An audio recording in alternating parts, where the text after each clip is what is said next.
Today, sir and classmates, I am Jacqueline Manog and I'm going to tackle about the understanding conflict and violence. So, conflict is inevitable in human life. It can be discerned when people have a need that has not been met.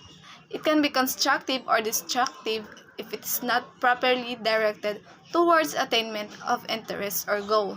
The personal dimension of conflicts is considered as the root cause of many conflicts. This where the people are driven by strong emotions and fears. The personal dimension includes such notions as identity, loyalties, rejection, and self-esteem. There are conflicts over psychological needs. Such needs may be power, friendship, belonging, styles of preferences, means rather than ends, methods, wants, misinterpretation, goals, feelings, or unmet personal needs.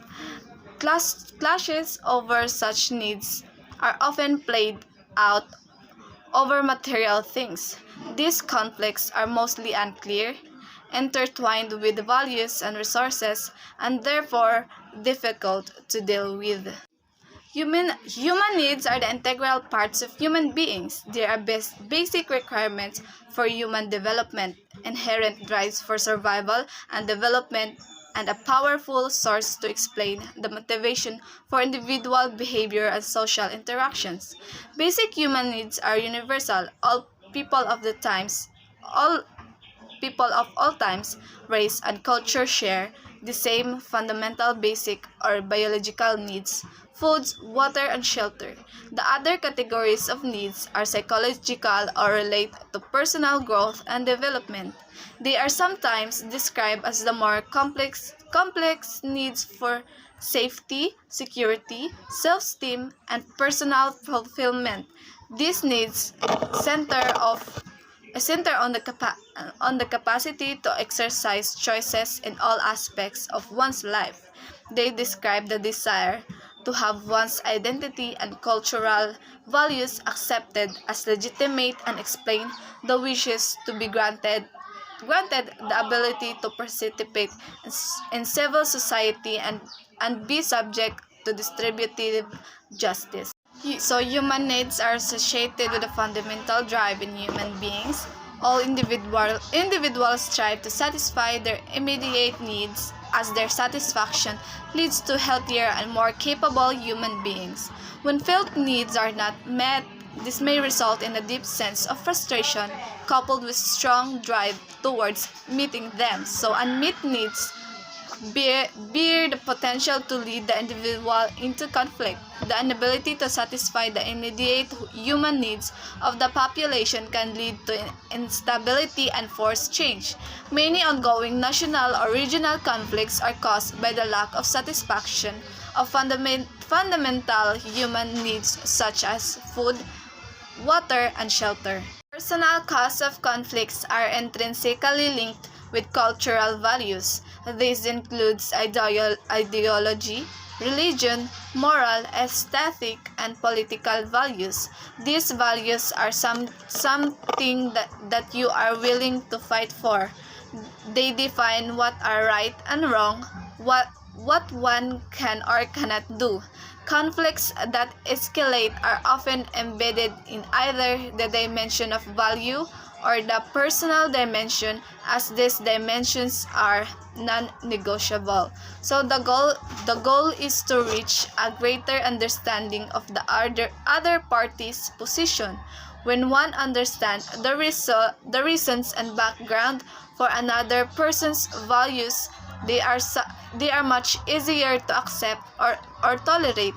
The way to deal with conflicts of a value-oriented nature is through open dialogue, appreciative inquiry, and nonviolent communication. Challenges to our values are challenges to our very selves.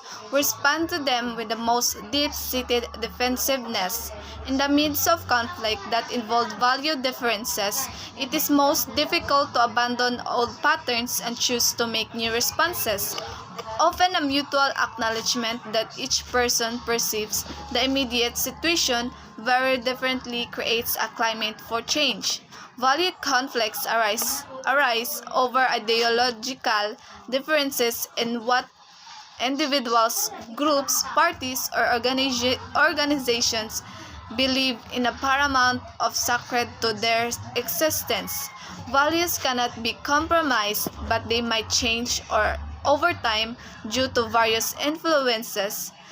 Value conflicts arise over how the goals are achieved or and about their nature or priorities.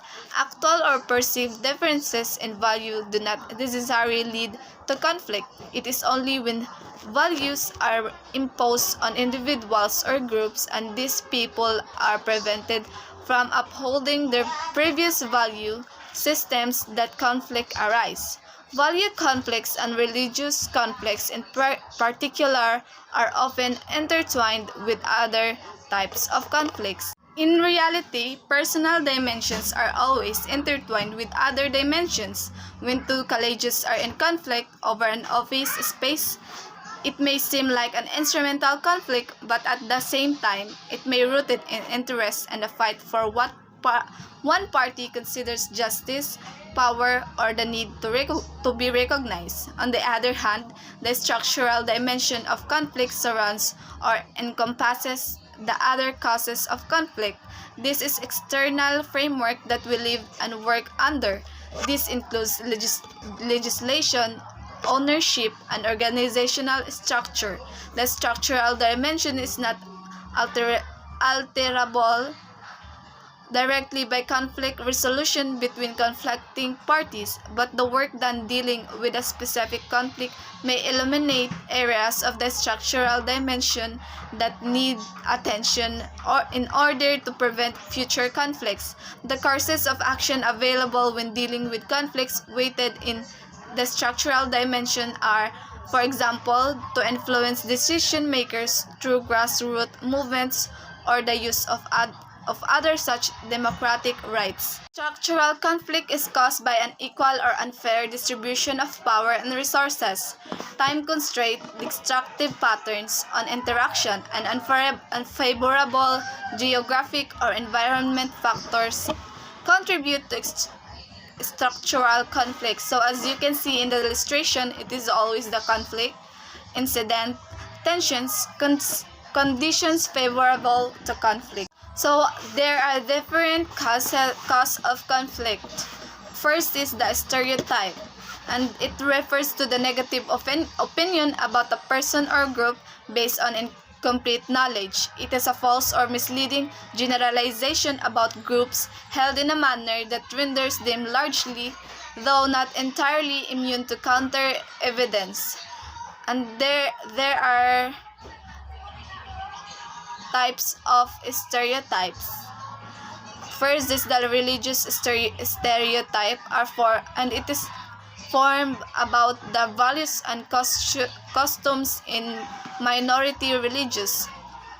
Next is the political stereotypes, racial stereotypes, class stereotypes, country stereotypes, gender stereotypes, sex types, and physical stereotypes. The bad in all stereotypes. First is the not seeing members of stereotype groups as individuals.